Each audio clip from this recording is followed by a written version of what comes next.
오늘은 자기 중심의 왕좌를 무너뜨려야 합니다. 이런 제목으로 하나님의 말씀을 증거하도록 하겠습니다. 여러분은 다른 사람이 볼 때에 참 저 사람 좋은 사람이야. 저 사람하고 같이 있으면 편해. 저 사람이 함께하면 이 공동체가 좋아. 네. 그런 대상이겠죠, 여러분들? 맞죠? 왜 대답을 안 해요? 그런데 어떤 사람은 너무 자기중심적이야. 자기를 너무 사랑해. 모든 것이 자기 뜻대로 돼야 돼. 그래야 가정도, 그래야 내가 속해 있는 직장의 공동체도, 교회도 내 중심으로 모든 것이 돼야 돼. 그러면 그 사람은 어디 가서 사랑받지 못합니다. 그 사람은 어디를 가든지 항상 거치는 사람들이 됩니다. 자기애성이 강한 사람이거든요. 심리학에서 자기의 성격장애라고 그래요. 자기를 너무 사랑하다 보니까 사회생활하는데 문제가 생겨요.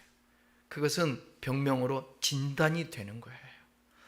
여러분, 오늘 하나님의 말씀 잘 들으면서 우리 중심에서 하나님 중심으로, 내 중심에서 좀 이타적이게 좀 바뀌는 일들이 있었으면 좋겠습니다.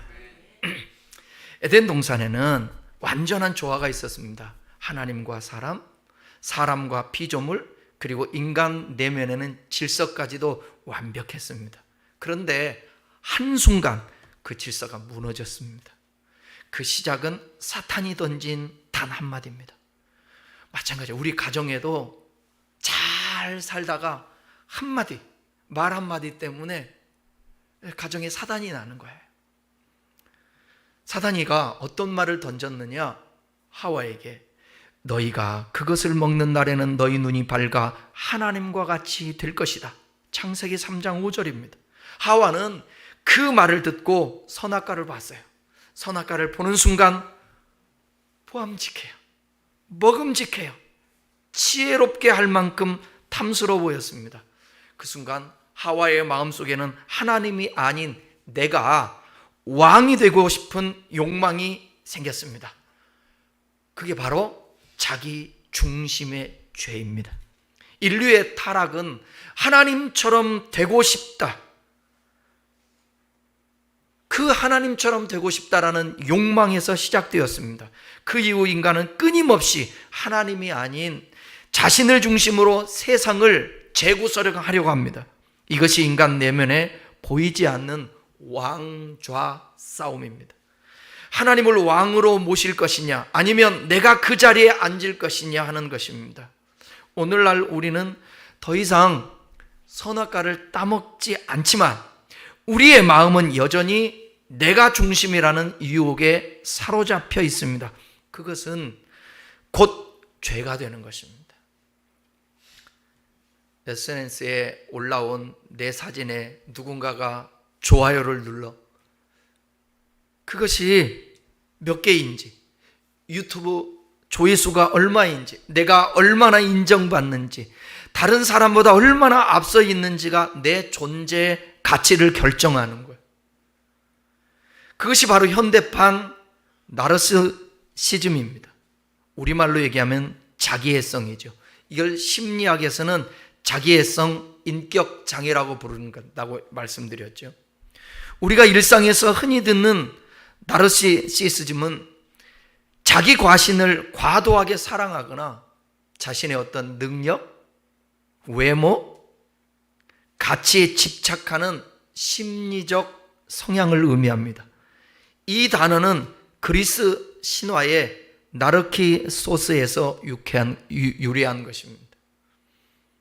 나르키소스는 연못에 비친 자기 얼굴에 반해서 빠져요. 내가 이렇게 이뻐? 그래서 죽었어요. 그리고 거기에 수선화가 피었다고 합니다. 바로 이 이야기에서 자기애라는 개념이 생겨난 것입니다. 심리학자 스코펙은 그의 책 거짓의 사람들이라는 책에서 나르시시즘은